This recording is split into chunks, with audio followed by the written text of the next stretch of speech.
Hey everybody, it's Henry. We're going to look at the astrology for this week. Thanks for watching. I really appreciate it. It's really something I enjoy doing. So, before we get any further, um, let's see. So, I decided to record this today because, I tried to record it a couple times the past couple days, but it just, I couldn't understand it. Or, it was as if I couldn't communicate about it very well. I just had to consider a lot of things that I hadn't taken into account. But, part of that is probably, Mercury is moving pretty slow. If you look here at the hour, you can see Mercury retrograde in the right corner, the right side there. See, Mercury is going really slow and it's retrograde. So, just part of it, Mercury will pick up speed eventually. But also, we have Neptune connecting to the nodes of fate, so to speak. Or the head and the tail of the dragon, whichever way you want to understand it. It's the plane where the two planes of the sun's orbit and the moon's orbit, where they intersect, those two sides. If you have like two disks and you intersected them, the two sides where they cross on either side would be the nodes, and that's why they move around the zodiac. But with Neptune there, everything is sort of connecting to Neptune, even though it's not making a direct aspect to it. So in a sense, the sun and the moon will be connecting to Neptune, and the Mars will be connecting to Neptune, not through the nodes but through a sextile aspect.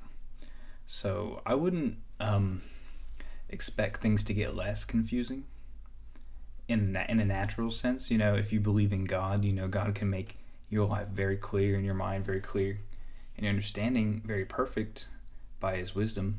But in the natural scheme of things, we're gonna see Neptune take a larger role, and people will just be going with that without really understanding. So, but we can do what we can to understand, right? So, this this moon in Scorpio is pretty tough for a lot of people. I'm not personally expecting myself to get much done today, but I think there's a lot of push to make these changes happen that we're expecting to see in at least these three areas: Scorpio area, Aquarius area, and the Taurus area. So we have that T-square. The moon is releasing light, so we're coming back to the new moon cycle. So this phase really isn't about getting it all done if you can help it. It's not about overcoming the challenge. It's more about releasing and being conscious about yourself and others, and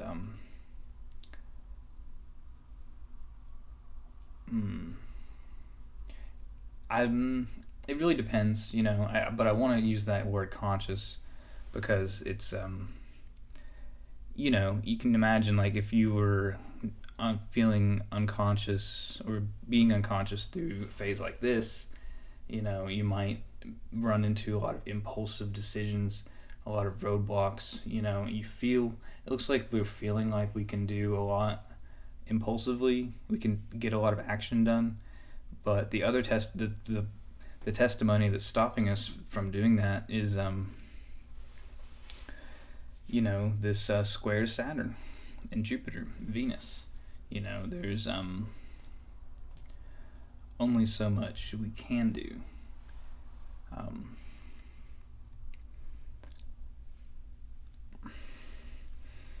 yeah, I've had trouble interpreting exactly what that means with this one, because it's kind of like, the full moon we had in Leo with the T square to Uranus and Mars and Aquarius, of course. Um, but now the moon is releasing light, and coming back to the dark moon phase. I think, how many days is that before we have the new moon? A little over a week. So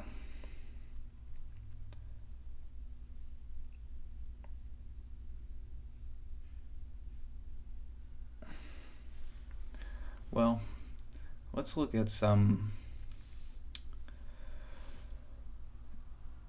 transiting aspects to the mundane astrology for the East USA, and then we'll combine that with our transiting astrology. So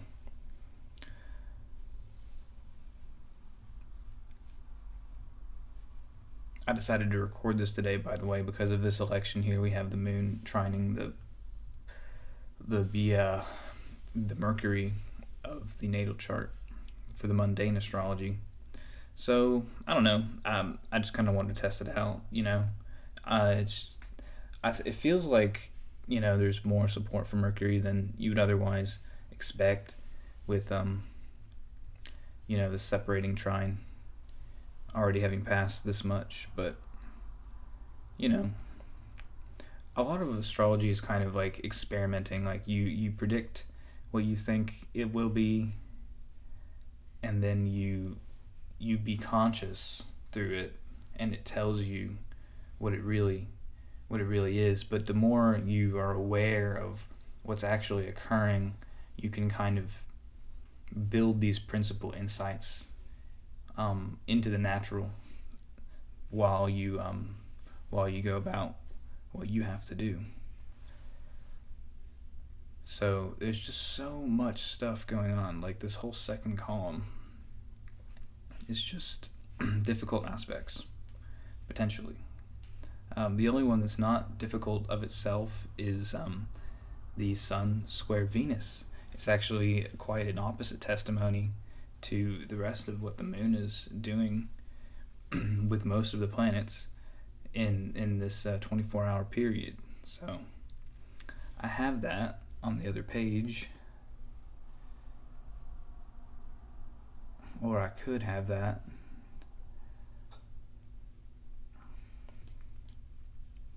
But as we'll see, it describes somewhat of a different day. It's if this was a personal transit, this would be an easy and pleasant sort of day, seeking out pleasure, beauty, love, and harmony, not totally aggressive. You want to avoid conflict. You want to feel loving and affectionate. It may be inclined to gratification in excess, excess spending.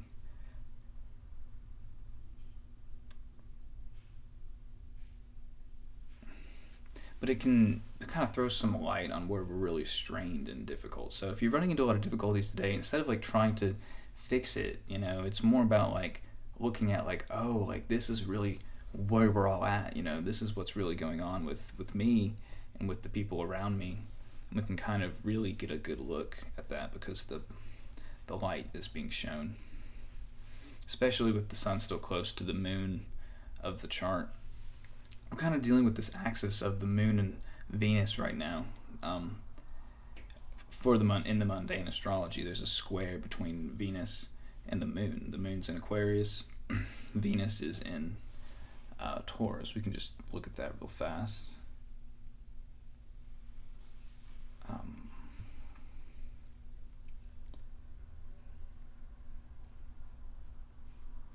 So So you see, like, we're kind of dealing with this axis. Mars is right behind where Venus was.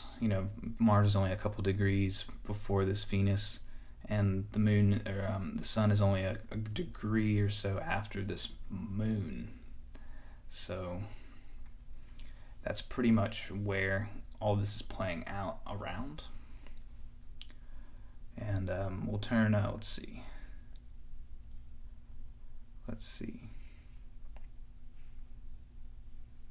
Okay, so Uranus was back, let's see, what degree? 4 degrees, 30 minutes about.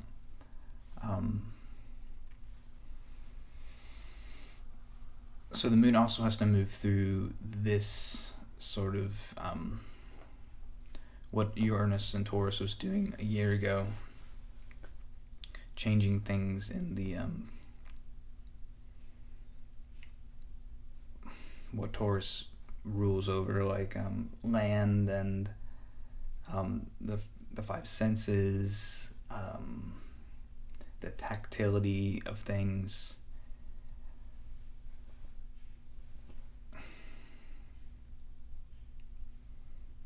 Resources. Uranus is there to kind of changing things and doing shocking things with that. Things we wouldn't have expected to come out. So it's certainly a factor, but it's difficult. It's difficult to perceive, and like Neptune's difficult to perceive. They're both sort of difficult to perceive. Pluto is difficult to perceive as well, but I don't know. There's less light coming from them, so they show up in more subtle ways at times, but sometimes no. Like Neptune and Uranus show up in quite shocking ways, especially Uranus, but we just don't always attribute them as doing what they're doing. But anyway, so we took a look at that.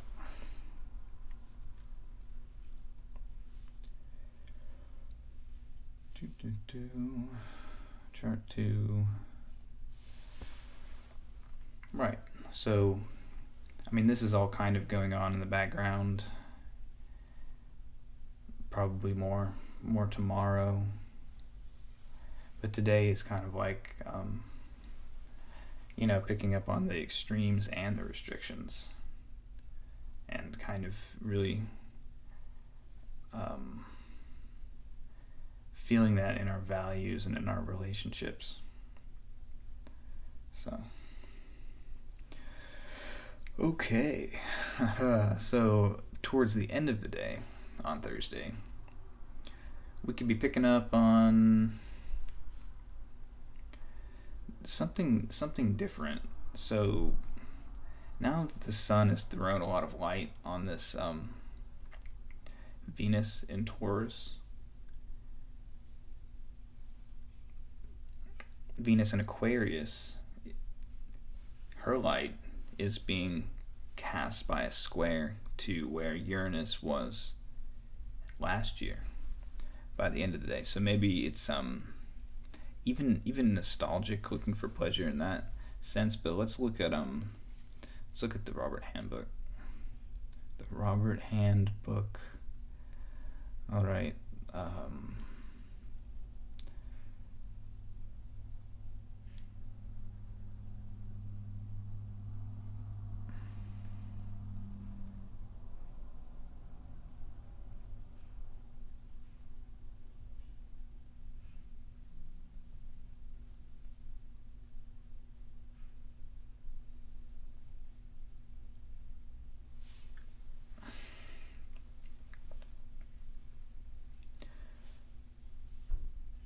Could produce some interesting results. Seeking excitement and stimulation, being impatient about our need for excitement. People probably are looking for fun, they're looking for pleasure, they're looking for things to just be okay, just to like be normal. But you know, if you just go to someone just demanding, like, make me excited and happy, that's not a recipe for any kind of relationship. So, at least it depends, right? Getting things in the open to reach an understanding.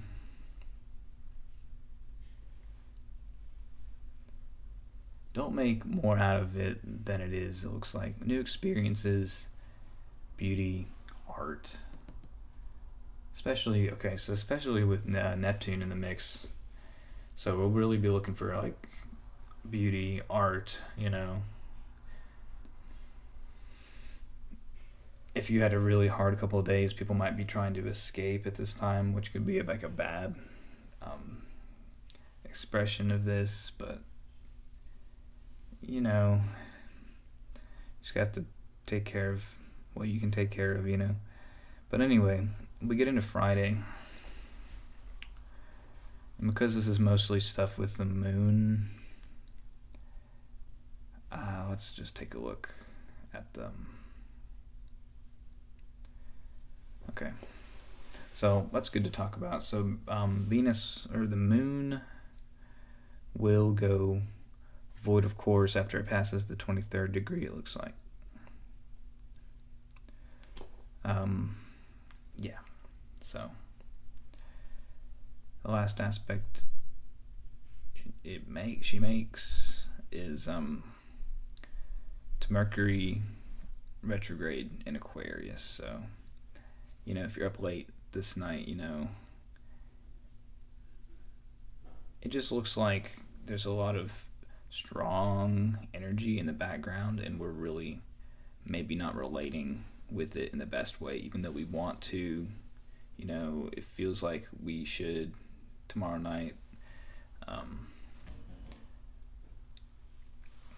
It might just be a little extreme with relationships and trying to make those connections. Looks to be. So the midweek void, of course, in the morning, no big deal. Depending on your circumstance. Okay, and then by this day, so we called this Friday, right?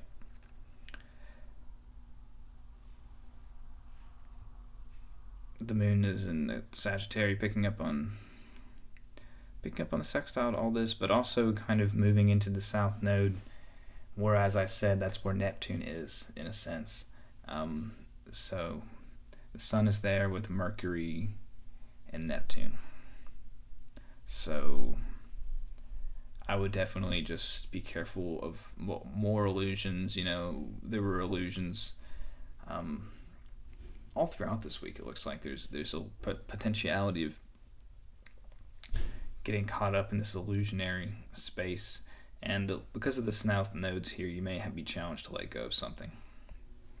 So I would look out for that, and just be careful, because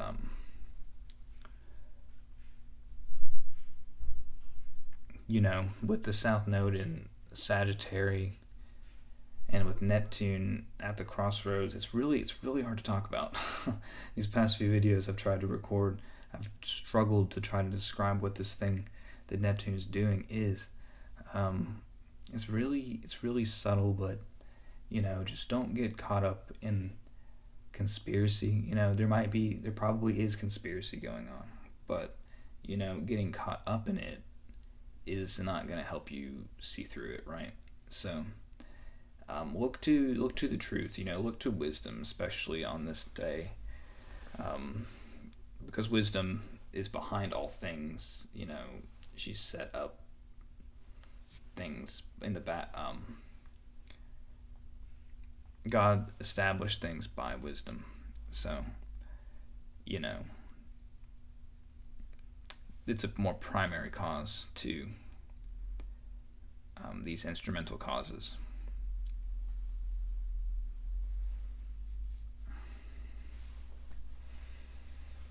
Neptune is an instrumental cause of God's wisdom. So it's as if a test. So I would be patient through all this, because it looks aligned. It's still aligned to the North Node.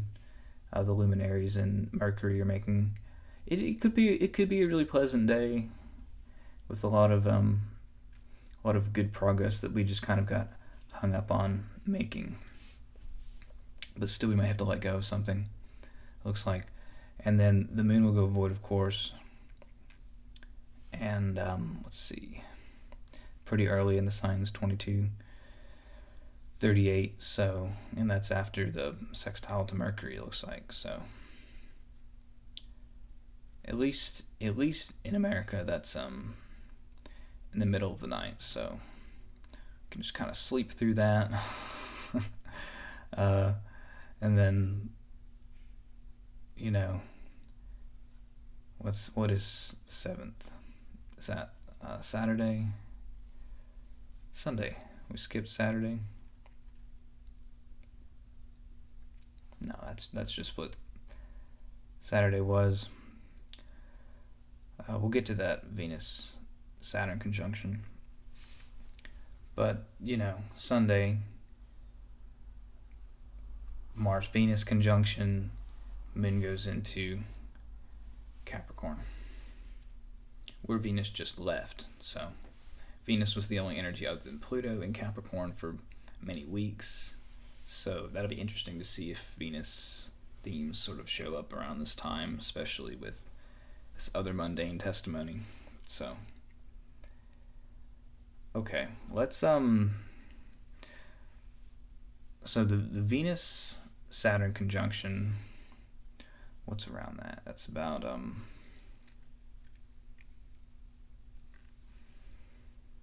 that's some pretty nice, Moon is picking up on that in a good Venusian way. So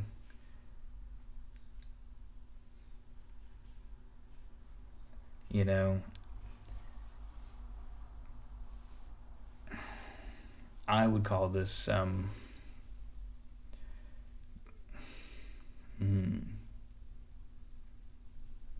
it could be difficult, but it could just be adjusting to the rules and like kind of bringing some enjoyment to the rules in kind of a mutual sense. Like if we pay attention to the righteous part of the restructuring, we're gonna be able to find value and joy from that in the future. But it might be disciplining right now. It might require some discipline in order to achieve that. That's all I'm going to say about that. So yeah, more Venus, Uranus action, and some the difficulty with Neptune. It's a square right there too. It's a square to Neptune on the south node. So I would definitely watch out a little bit on this day. So all right. So minor diversion from where we were at, but right before the moon goes into Capricorn, we have this Mars Venus conjunction. So let's take a look at that again.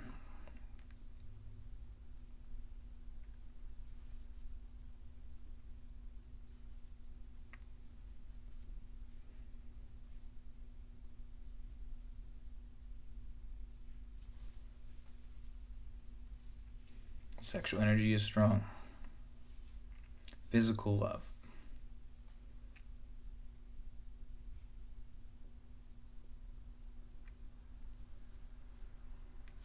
In a larger sense, it arouses all creative energies. Creative work, physical activity, abstract and intellectual will not satisfy the Mars side. So that's interesting because Venus is over in the Aquarius sort of intellectual, airy sort of expression right now. So there is some conflict with that, you know.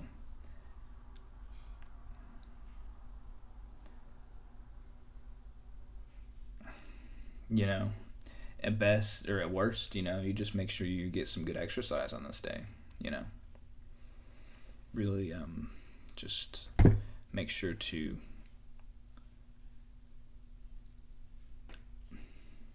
express this through your body in the best way you can.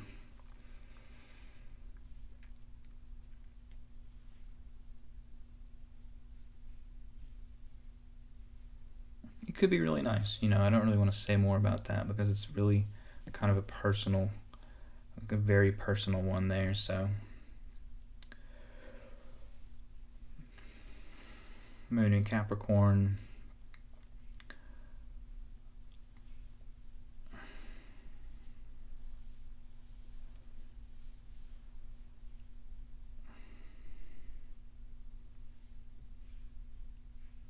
You know, looks kind of like some just getting some hard work done and maybe letting go of something else that needs to be let go of to bring in more of the new. I think we're going to find out about all of that next week. You know, I'm not really sure what this week is about, guys. You know, I think that's probably why it's been so hard to talk about it. It's just kind of, I don't know. Well, you know, Mercury is slow, of course, retrograde, so, you know, it's pretty much the most difficult time you can try to communicate. So, other testimonies concurring to make it difficult, but it is more difficult. You know, everything is basically fine, you know, in many parts of the world, but, you know, in other parts of the world there are wars, you know. You know, mundane astrology shows us that things happen in different places for different instrumental causes. So we saw that this week. So that's all I'm going to say about that. But I thank you guys. I think I really did it this time. God willing, this will be helpful for you. So God bless you guys in Jesus' name.